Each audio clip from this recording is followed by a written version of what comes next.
Jaya Radha Madhava Kunja Bihari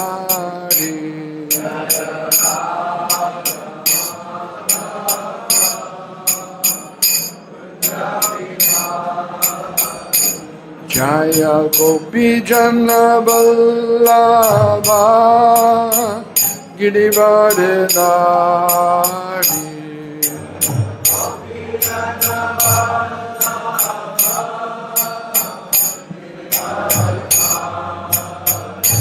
Jaya Gopi Jana Vallabha Girivardhari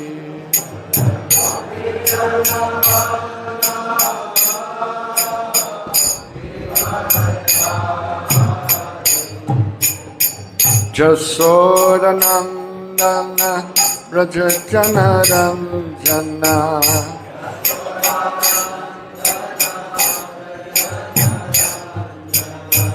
Jasoda Nandana Rajajana Ranjana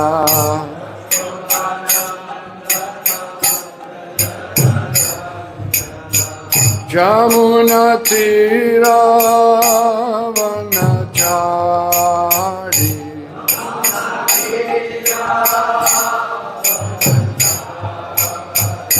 Jamuna Tira Vanachari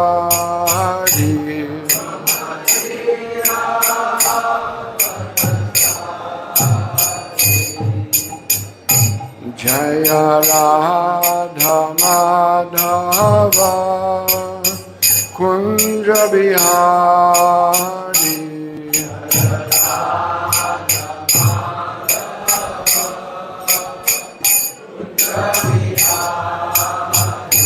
Jaya Radha Madhava Kunja Bihari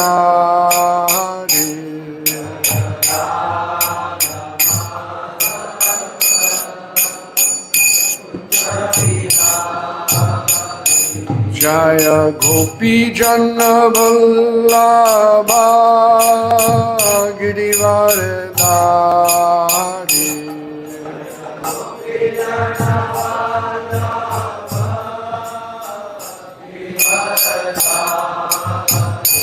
Jaya Gopi Jana Vallabha Girivardhari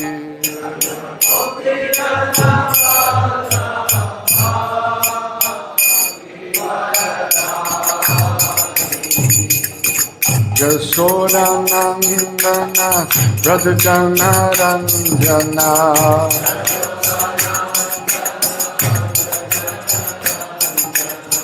Jasoda Nandana Rajajana Ranjana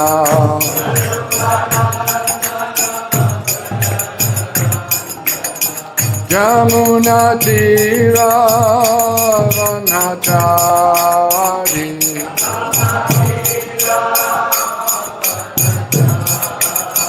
Jamuna Tira Vanachari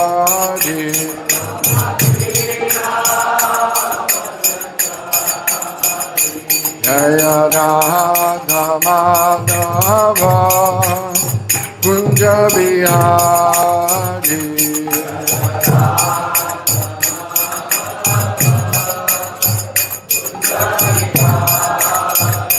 Jaya Radha Madhava Kunja Bihari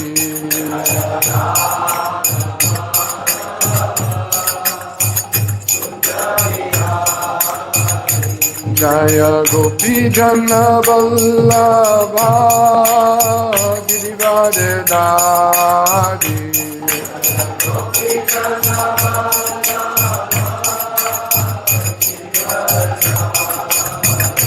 Jaya Gopi Jana Vallabha Girivardhari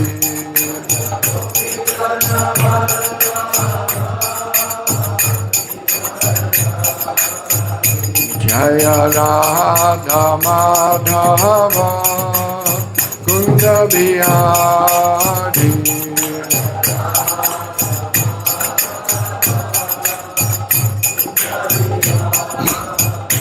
Jaya Radha Kunda Bihari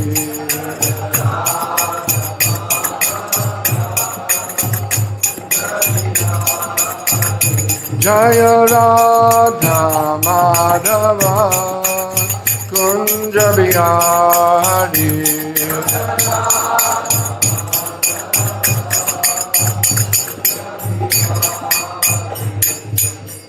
Jaya Vishnupad Paramahansa Privraj Akacharya Ashto Jarata Shri Srimad Srila Bhakti Siddhanta Saraswati Goswami Maharaj Prabhupada Ki Jaya Vishnupad Paramahansa Privraj Akacharya Ashto Jarata Shri Srimad Abhay Charanarvindam Bhakti Vedanta Swami Maharaj Srila Prabhupada Ki Ananta Kori Vaishnavrinda Ki Iskan BBT Sangstabhakacharya Srila Prabhupada Ki Namacharya Srila Haridas Thakur Ki Prem Sigaho Shri Krishna Chaitanya Prabhu Nityananda Shri Advaita Gadadhar Srivasadi Gaura Bhaktivinoda Ki Shri Shri Radha Krishna Gopinath Sham Kund Radha Kund Giri Govardhan Ki Shri Vrindavan Dham Ki Shri Mayapur Navadip Dham Ki Gangamaya Jamunamaya Ki Grantaraj Srimad Bhagavatam Ki Samveda Bhaktivinoda Ki All glories to the assembled devotees. All glories to the assembled devotees. All glories to the assembled devotees. All glories to Srila Prabhupada.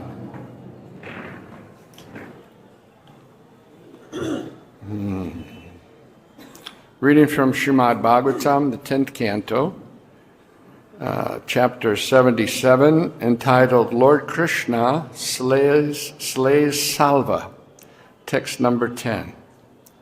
Om Namo Bhagavate Vasudevaya. Om Namo Bhagavate Vasudevaya. Om Namo Bhagavate Vasudevaya.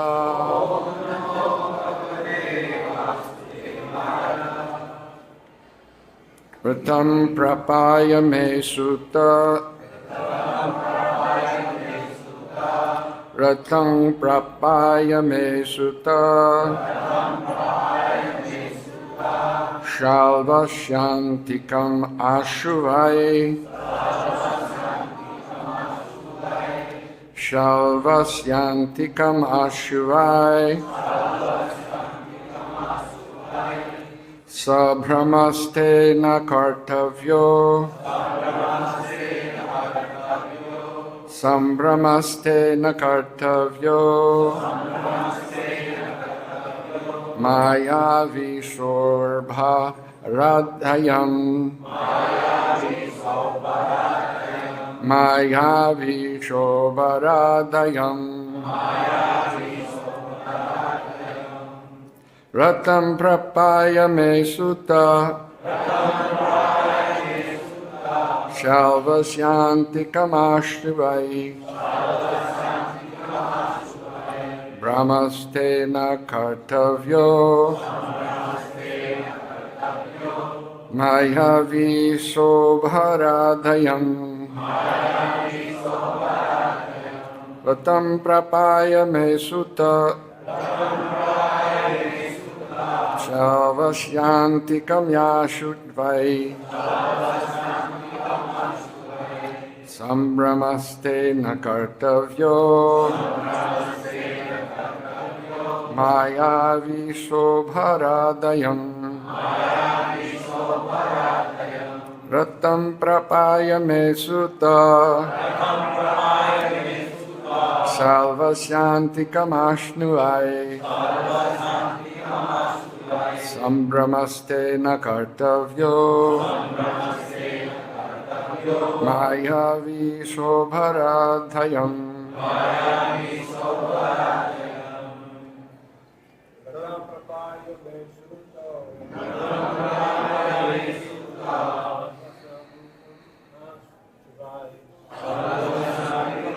Vaishnuvai Samamaste Nakartavyo Maya Vishobharadayam Ratam Prapaya Me Sutta Salvasyanti Kamashuai Sambramaste Nakartavyo Maya Vishobharadayam. Anyone else, ladies? Ratam, chariot. Prapaya, bring. Me, my. Sutta, O driver.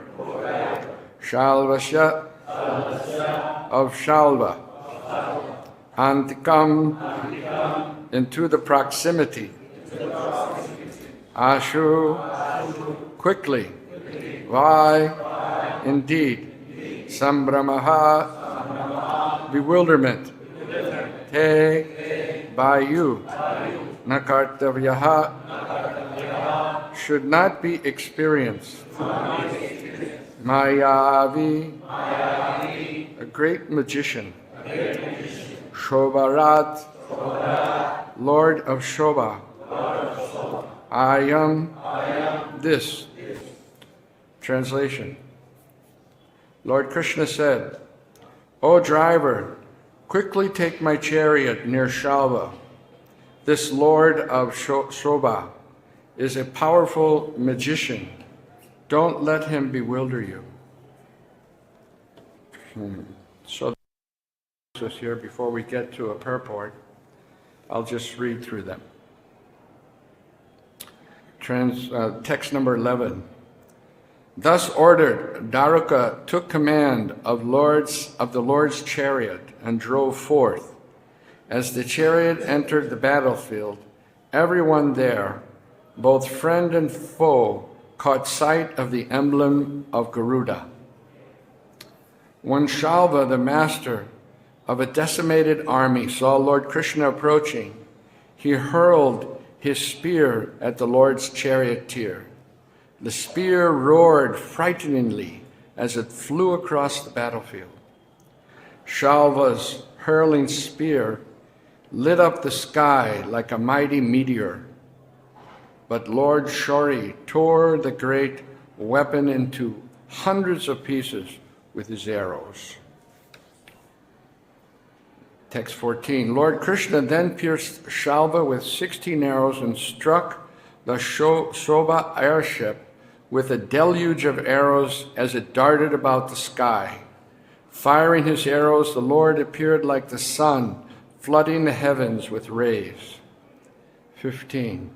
Shalva then managed to strike Lord Krishna's left arm, which held his bow Shrangi, and amazingly, Sharninga fell from his hand. Those who witnessed all cried out in dismay. Then the master of Shobha roared loudly and addressed Lord Janardhan.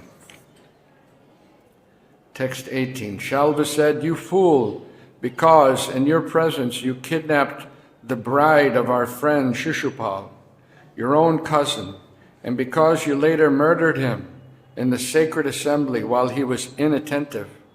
Today my sharp arrows will send you to the land of no return. Though you think yourself invincible, I will kill you now if you dare stand before me. 19. The Supreme Lord said, O dullard, you boast in vain, since you fail to see death standing before you.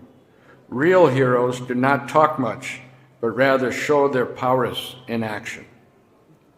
Having said this, the furious Lord swung his club with frightening power and speed and hit Shalva on the collarbone, making him tremble and vomit blood. Text 21.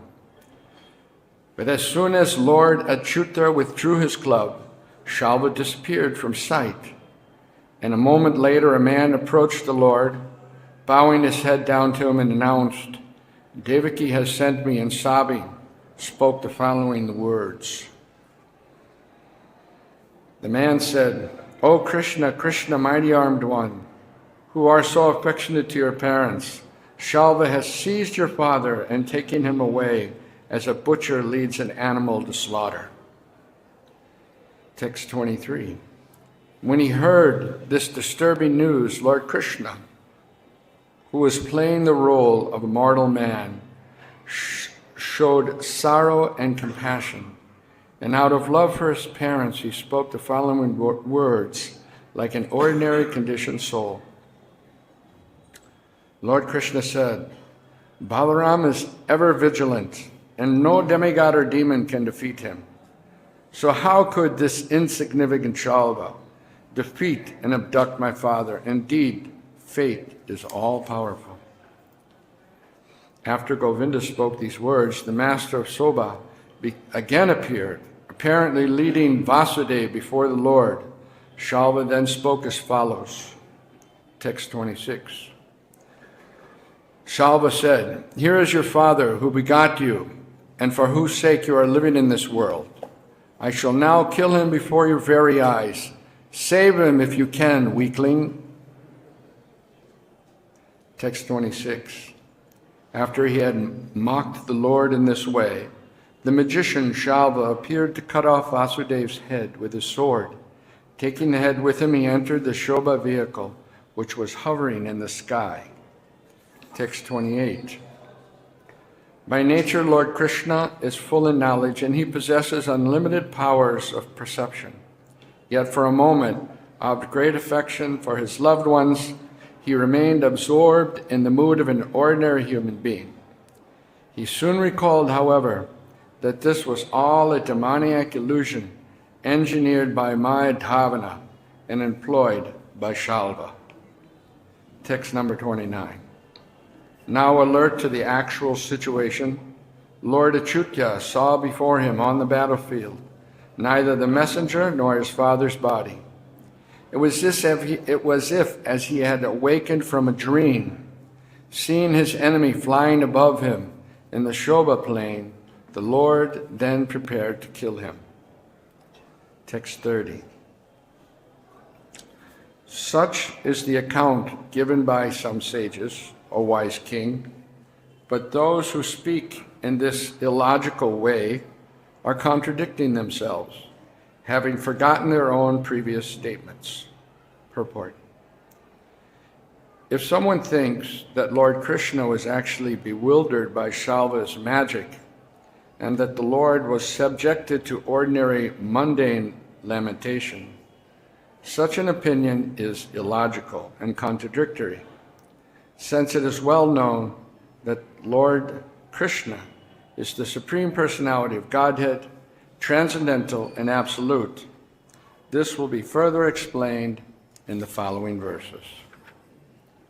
Om Ajnana Timirandasya Jnananjana Shalakaya Chakshurun Lijantena Tasmai Shri Gurave Namaha Mukam Karoti Vachalam Pangum Langayate Gadim Yat Kripa Taraham Bande Shri Gurun Dinataranam Paramananda Madhavam Shri Chaitanya Ishwaram. So, this pastime with Shalva, and this particular part of this pastime, Lord Krishna appears to have the sentiments of an ordinary conditioned soul, affection, lamentation, but here it's being clarified, right, that this is not actually the situation. When Krishna comes to manifest his pastimes in this material world, it's simply for the benefit of the conditioned souls and for his devotees.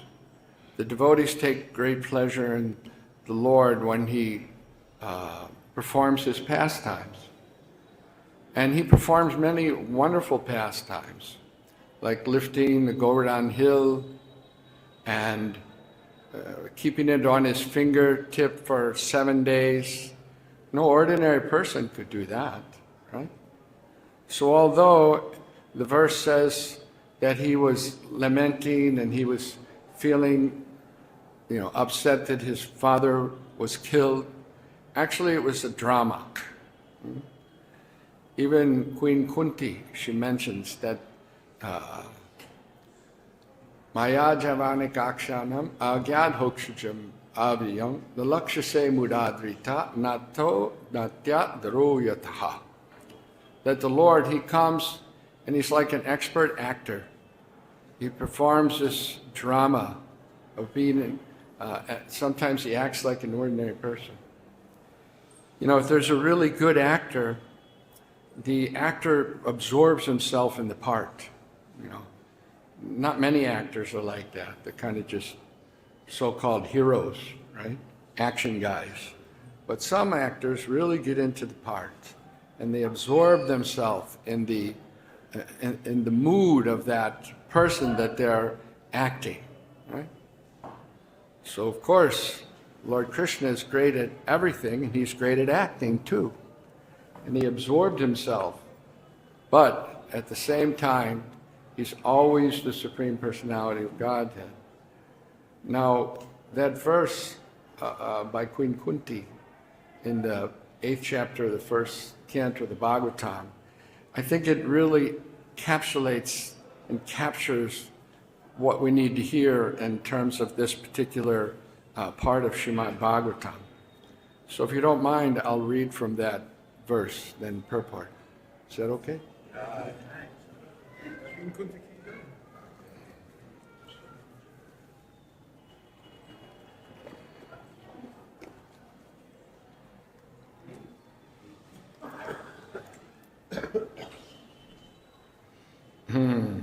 This is in Canto 1, Chapter 8, Prayers by Queen Kunti, text number 19.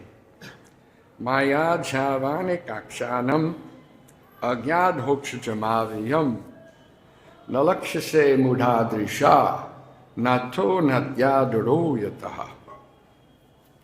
Being beyond the range of limited sense perception, you are the eternally irreproachable factor covered by the curtain of deluding energy. You are invisible to the foolish observer, exactly as an actor dressed as a player is not recognized. Purport.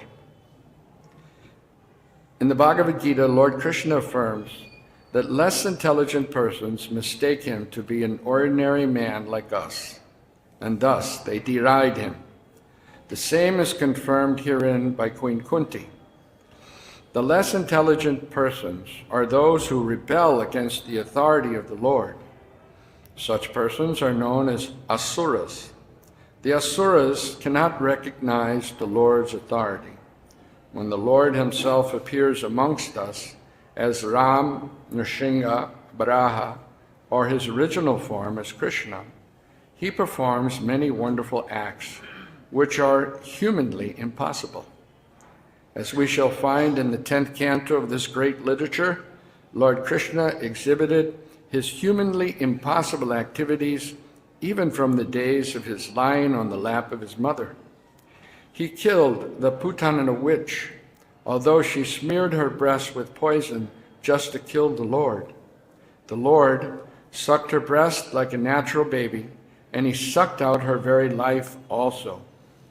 Similarly, he lifted the Govardhan hill, just as a boy picks up a frog's umbrella and stays continuously, just to give protection to the residents of Vrindavan. These are some of the superhuman activities of the Lord described in the authoritative Vedic literatures like the Puranas, Itihasas, and Upanishads. He has delivered wonderful instructions in the shape of Bhagavad Gita. He has shown marvelous capacities as a hero, as a householder, as a teacher, and as a renouncer. He is accepted as the Supreme Personality of Godhead by such authoritative personalities as Vyas, Devala, Asita, Narad, Madhva, Shankar, Ramanuja, Sri Chaitanya Mahaprabhu, Jiva Goswami, Vishwanath Chakravarti, Bhakti Siddhanta Saraswati, and all other authorities in the line. He himself has declared as much in many places of authentic literatures. And yet there is a class of men with demoniac mentality who are always reluctant to accept the Lord as the supreme absolute truth. This is partially due to their poor fund of knowledge and partially due to their stubborn obstinacy, which results from various misdeeds in the past and present. Such persons could not recognize Lord Krishna even when he was present before them. Another difficulty is that those who depend more on their imperfect senses cannot realize him as the Supreme Lord. Such persons are like the modern scientist. They want to know everything by their experimental knowledge, but it's not possible to know the Supreme Person by imperfect experimental knowledge. He is described herein as adhoksaja, or beyond the range of experimental knowledge. All our senses are imperfect. We claim to observe everything and anything, but we must admit that we can observe things under certain material conditions only, which are beyond our control. The Lord is beyond the observation of sense perception. Queen Kunti accepts this deficiency of the conditioned soul, especially of the women class who are less intelligent. For less intelligent men, there must be such things as temples, mosques, or churches, so they may begin to recognize the authority of the Lord and hear about him from authorities in such holy places. For less intelligent men, this beginning of places of worship, which are required to raise the standard of spiritual attributes for the mass of people. For less intelligent persons, bowing down before the authority of the Lord, as generally done in temples, mosques, or churches, is beneficial, as it is for the advanced devotees to meditate upon him by active service. Srila Prabhupada ki. So this is such a wonderful purport that Srila Prabhupada is explaining about the nature of Krishna. As long as one is sinful, one cannot understand Krishna and Krishna's pastimes. Therefore, Srila Prabhupada has so many times encouraged us to follow the four regulated principles, right? And to chant 16 rounds. This is the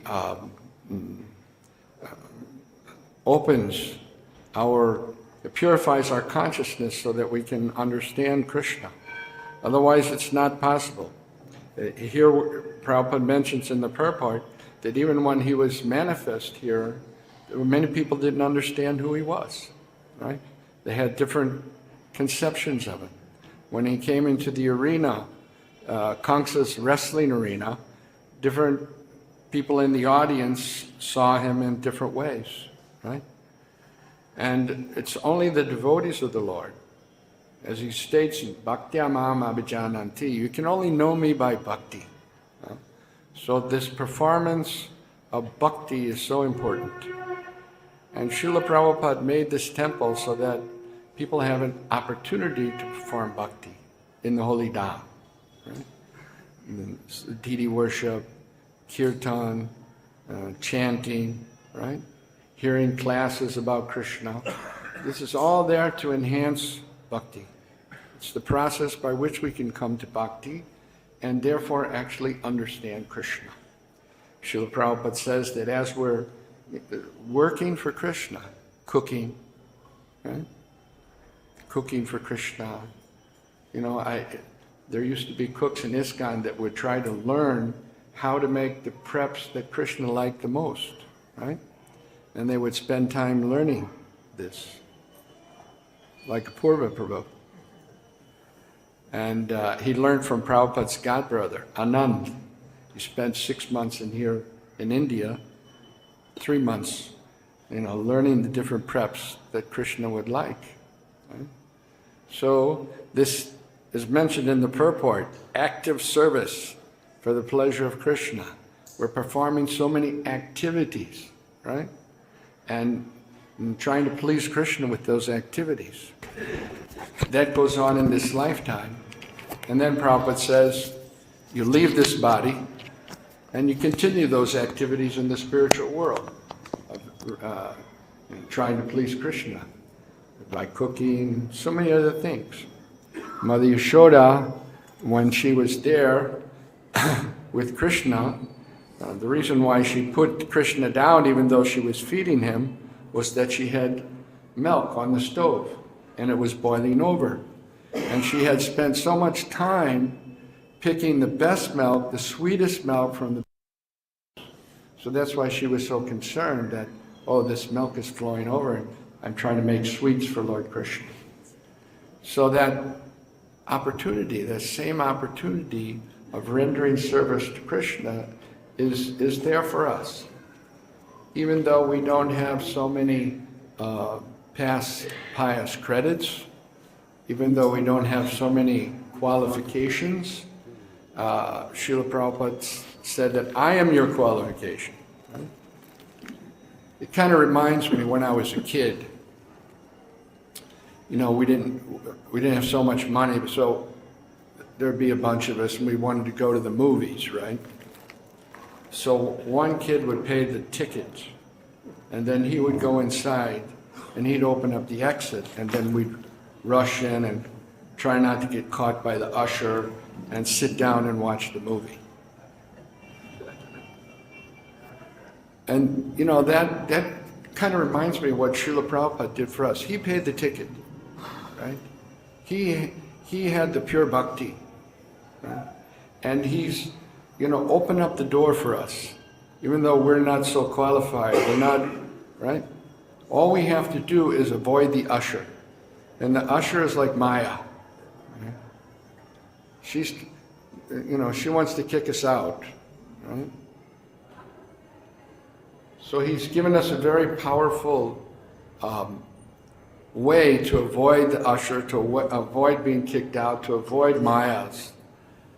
Just like when Dhruva was fighting the Yakshas, he had this illusion put forth by the Yakshas, this magical illusion, just like Shalva made an illusion in front of Krishna.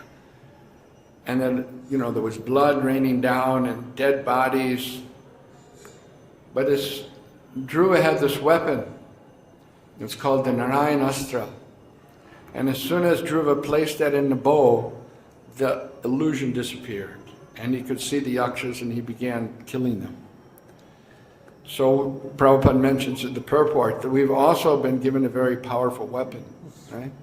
To defeat the illusion. The illusion is that I think I am this body and that I can enjoy this body, I can enjoy in this material world. If I just make the certain arrangement, then I'll be happy here. Right? That's the illusion. But he's given us a very powerful weapon to fight that illusion. And that is the holy name of Krishna. Hare Krishna, Hare Krishna, Krishna Krishna, Hare Hare, Hare Rama, Hare Rama, Rama Rama, Hare Hare. It's not easy to understand Krishna. It's not easy to understand Krishna's pastimes, right? But it's available to us by Srila Prabhupada's mercy, by following this simple process that he's given us of chanting the holy name of the Lord, engaging in hearing about the pastimes of Krishna from Srimad Bhagavatam and Lord Krishna's message from the Bhagavad Gita, we can gradually become purified. And once our consciousness is purified, we certainly enter into these pastimes that Lord Krishna has performed. But we have to follow the process. Especially in controlling the mind. The mind is so rascal, And Prabhupada talks about the scientists and the persons that are asuras. So our minds are something like asura. The mind would rather do anything than think of Krishna. And for so many lifetimes, the mind has been in full control of the insignificant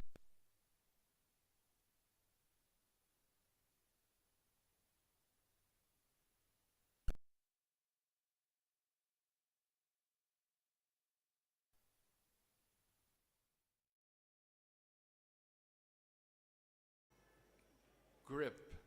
The mind begins to lose its control. And it protests, right? Doesn't want to give up that control, doesn't want to give up that grip, right? But although Krishna's energy is very powerful, how can insignificant living entity, how can we overcome Krishna's powerful material energy, right? As Krishna is powerful, his material energy is also powerful, right? Especially in the form of the mind. So how can the insignificant living entity, very minute, right, living entity, overcome the powerful material energy? Well, we can't. It's not possible on our own, right? But it is possible if we take help. And that help is the pure devotee of the Lord. Just like Prabhupada gives the example of a small child. You know, if you walk out on the street here when it's busy, around 4 or 5 o'clock, what's the chance of a little 2-year-old kid getting across the street? All these electric rickshaws and whatnot is there.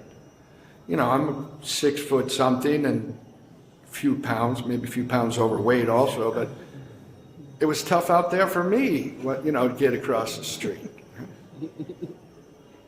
What to speak of a little kid? Huh? So dangerous. But if the small child, Prabhupada says, has his father's hand, they can easily go across the street, right? Properly guided.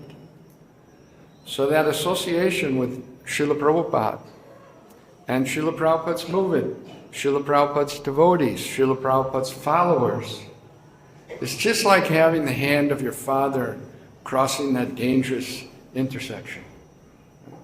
It's possible. So, this is the goal, to understand the pastimes of Krishna and all their intricacies. And we have gotten the process. Srila Prabhupada also gave us this wonderful temple here in Vrindavan. Right? It's stated by Bhaktivinoda Thakur that whatever devotional service you perform in the Holy Dham, whether it's Mayapur or Vrindavan, it's like performing that service 3 years anywhere else, right? So much benefit one gets by rendering service here in the Holy Dham. And I remember in the old days when we came, the emphasis was that to do some service while you're here was more important than just kind of being here, but get some service.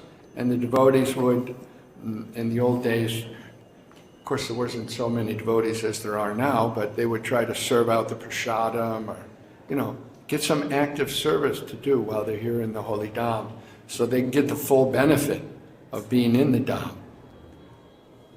which has become purified, and enter into the pastimes of Krishna and his devotees in Vrindavan. So these are some of the thoughts that come to my mind regarding this particular verse. And I'll leave it open there. If there are any questions, we can try to.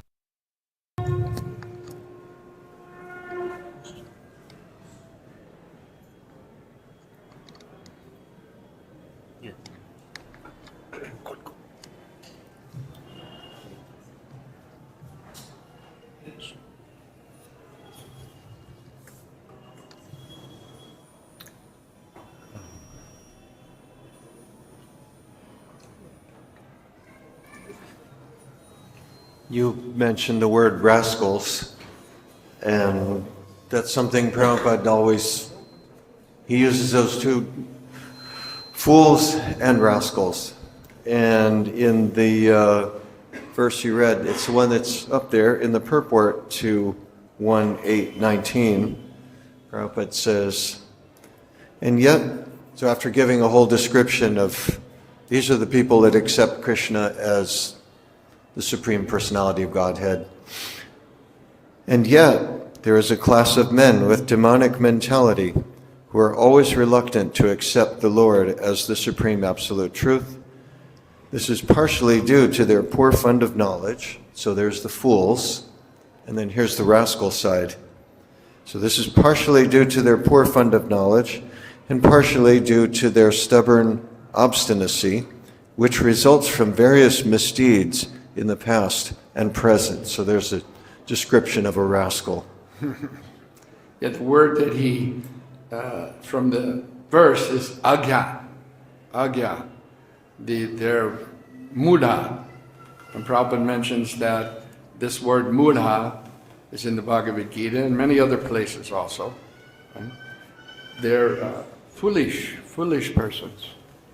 Because they got this rare human form of life, but they're misusing it, right, for sinful activities. Or they're trying with their own material senses to understand everything, right, by their experimental knowledge. Prabhupada mentions in the purport the scientists, especially the scientists. They think that they're going to find all the answers by their, under their microscope, through their analytical study of the material universe. But Srila Prabhupada said, what have they done? Right? Even their discovery of atomic energy, right? They just made a bigger bomb and that can kill so many people. They threaten the very existence of humanity by their so-called scientific advancement. So yes, they fit the perfect example of mudha and agya, fools and rascals. And so what brought that up was someone may look at Krishna feeling affected by the illusion, and they think, okay, he's under illusion, but he's just playing the part. And so that was a good reference that you brought up here, this prayer by Queen Kunti. And it's not a defect, rather it's seen by devotees as an ornament. Instead of a defect, it's an ornament. Yeah, so some would see it as an excuse. Oh, see, he's an ordinary person, right? And sometimes Krishna also gives those little ordinary things so that people, he gives a kind of way out for the impersonalists and the rascals, you know, so that otherwise they would have no room to move. So he gives that little leeway to them also.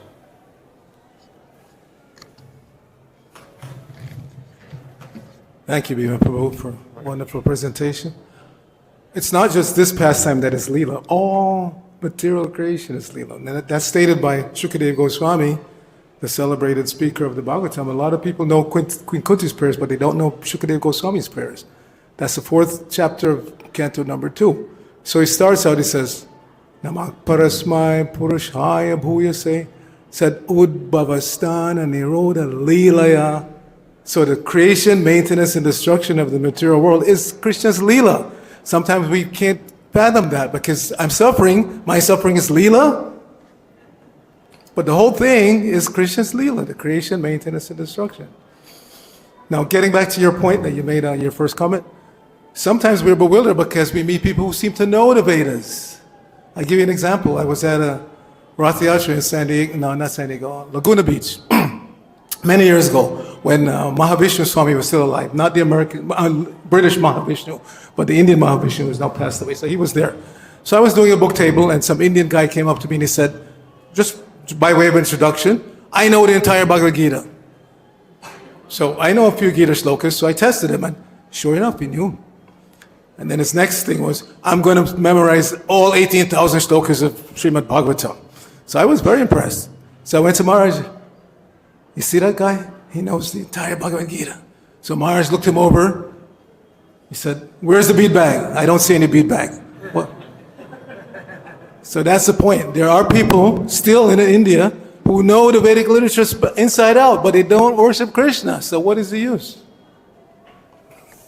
Yeah, that's an important point. But your earlier mention about the universe, Prabhupada gives a nice example. He said that just as the body that we're in, it's working, it's alive, it's moving. Why? Because the presence of the soul.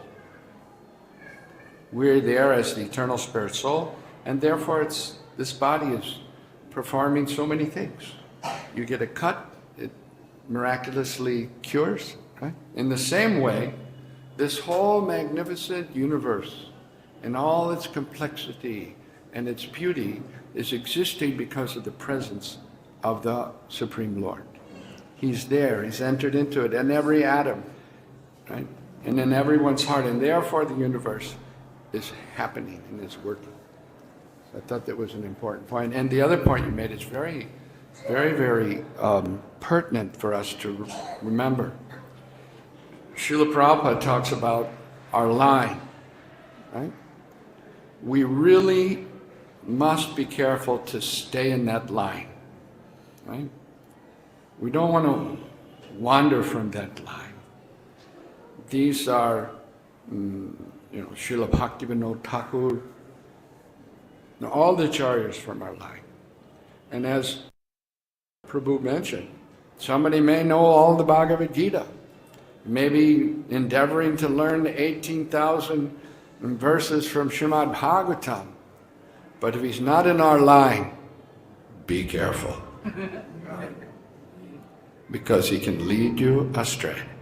And we've seen it so many times, haven't we? Right?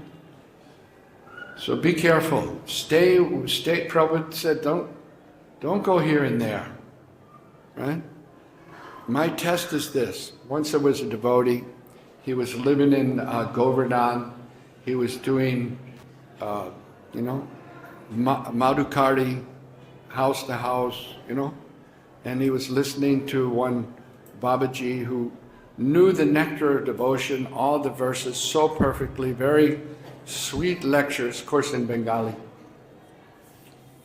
And I said, you ask the person one thing. Where is Chaitanya Mahaprabhu's birth site? Just ask him that. He said, okay, I'll ask him. And inevitably he's going to tell you it's in Navadvip. Right? So what does that mean? That means he doesn't accept Bhaktivinoda Thakur. Bhaktivinoda Thakur showed us where is the birth site. Where's the birth site? Sridham Mayapur. It's not across the river in Navadvip. That's the limit test, And if they don't accept Srila Bhaktivinoda Thakur, then we don't want to have anything to do with them. We offer our pranams, right? But just keep walking, right? We don't have time to get diverted in any way. Therefore, one of the things that Srila Prabhupada said, I think you mentioned it then, just stay within the confines of Krishna Balaram Mandir. Because there's a lot of things out there that look bona fide, but if they're not in our line, we have to be very, very cautious. Hare Krishna. Yes. Hare Krishna. Thank you. Very, very, very nice class. Great analogies, as Prabhupada always used to give us so we can understand things simply, clearly. Yeah. So thank you for that. If I might address yesterday's class, that was the previous verse. And there was a question by Ramanath Sukha, I believe, asked the question whether this movement is meant just for Brahmanas or Kshatriyas as well. So from this memories book where I interviewed Rabindra Swarup, if I can read this short paragraph, addressing that question. So this is Rabindra Swarup. He says, part of our Sankirtan was the In God We Trust party for purified leaders. For that, we were really talking about being part of the government. I said to Prabhupada, you really envision a time when devotees will run countries and command armies? He said yes, because he had been talking about eventually a war between the devotees and the demons. In that same conversation, he said, therefore, there should be a war. He said, in these wars where the demons fight the demons, nothing gets accomplished because whoever wins is a demon. But if on one side there are devotees and on the other side there are demons, then that's Krishna consciousness. So when we had the In God We Trust Party for Purified Leaders, he was thinking about what government does. Government is a rule of law. I had been already dubious about some devotees' abilities, so I had a doubt. I was able to ask him, Prabhupada, you envision a time when devotees will run countries and command armies? He said yes. So I said, then how in those circumstances will we be sure that we won't become demons? He said, chant 16 rounds a day and follow the 4 regular principles. And then Rabindra Swarup said, I said, and that's enough? He said, yes, that's enough. Srila Prabhupada ki jai.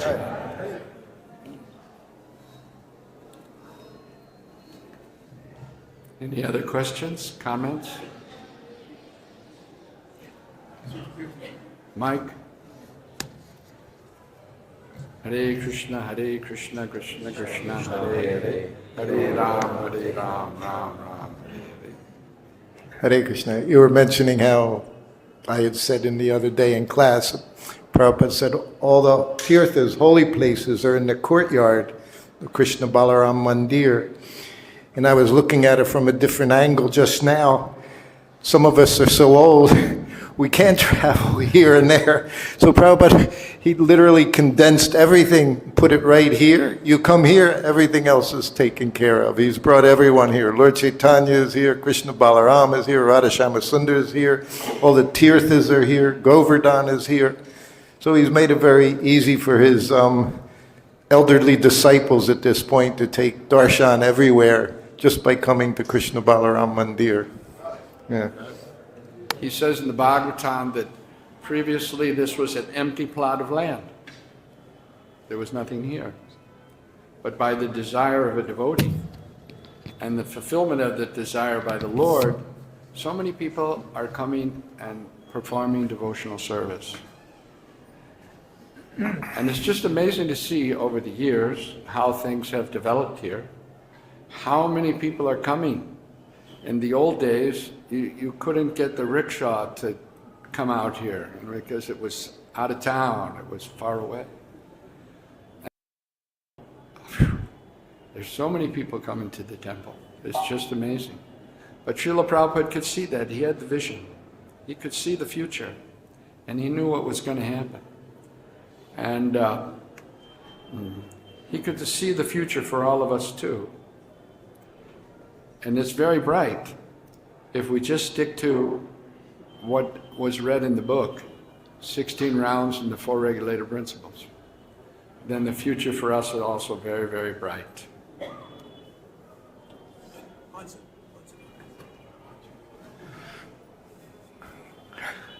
Krishna was in the role of a human being and acting like the cousin brother of Yudhishthir and intimately involved with Arjuna and the whole relationship. But it seems like they suffered from beginning to end. They always had so many challenges and so much suffering. So wouldn't it be like logical to think that maybe Krishna could give a little less suffering for his surrendered devotees? Why, you want less suffering?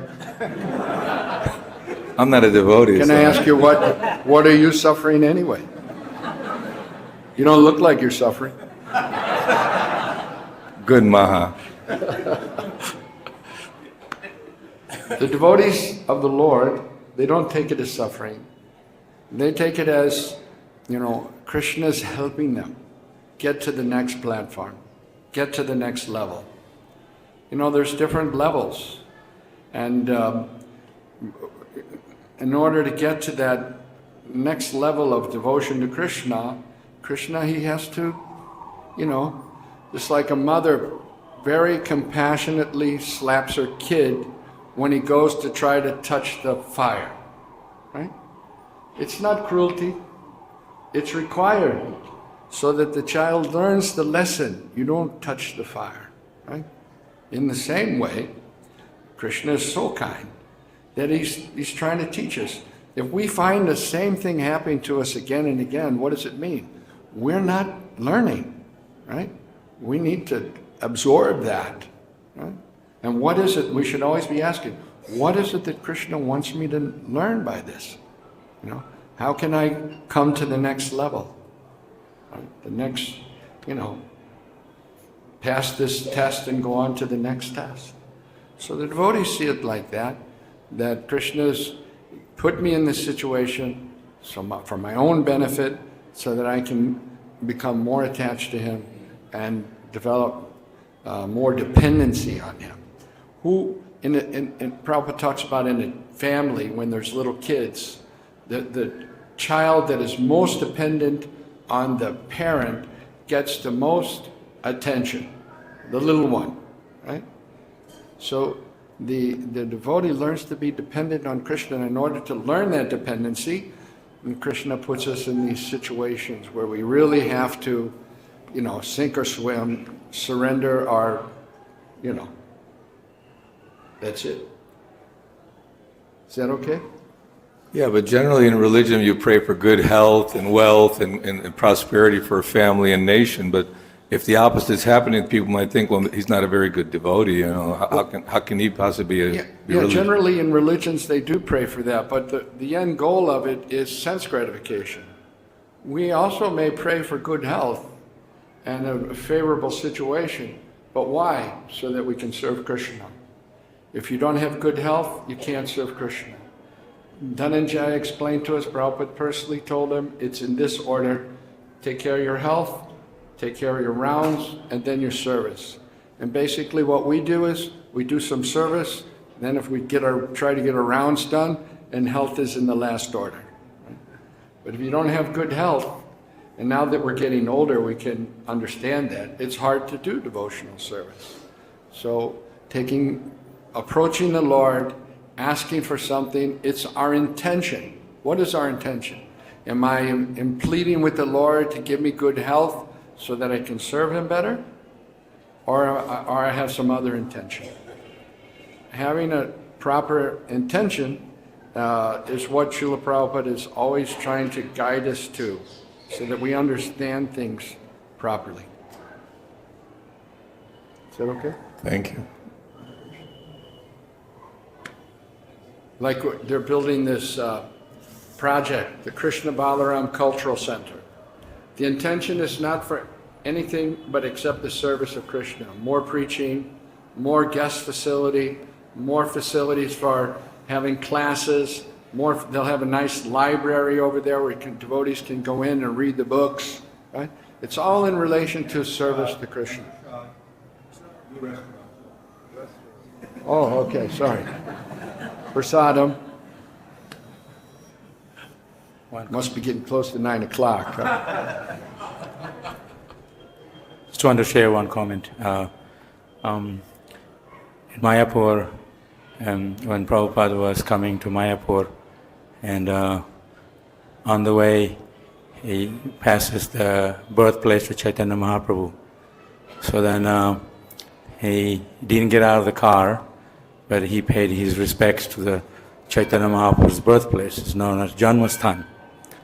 So then down the road, when Prabhupada came to ISKCON, Prabhupada said, this is the Karmasthan, the place of service. And that's where we belong. So last night I was here at the temple in the evening, like early in the morning, you can get in the temple, so crowded. So this here, ISKCON is a place of where we create a dynamic. And if you go out, because I was talking to one Mataji, she went to one of the temple, Gauriya Mat, and she said, oh, I was feeling very peaceful there. Even the cow was licking my face because they're so peaceful. They let the cows in.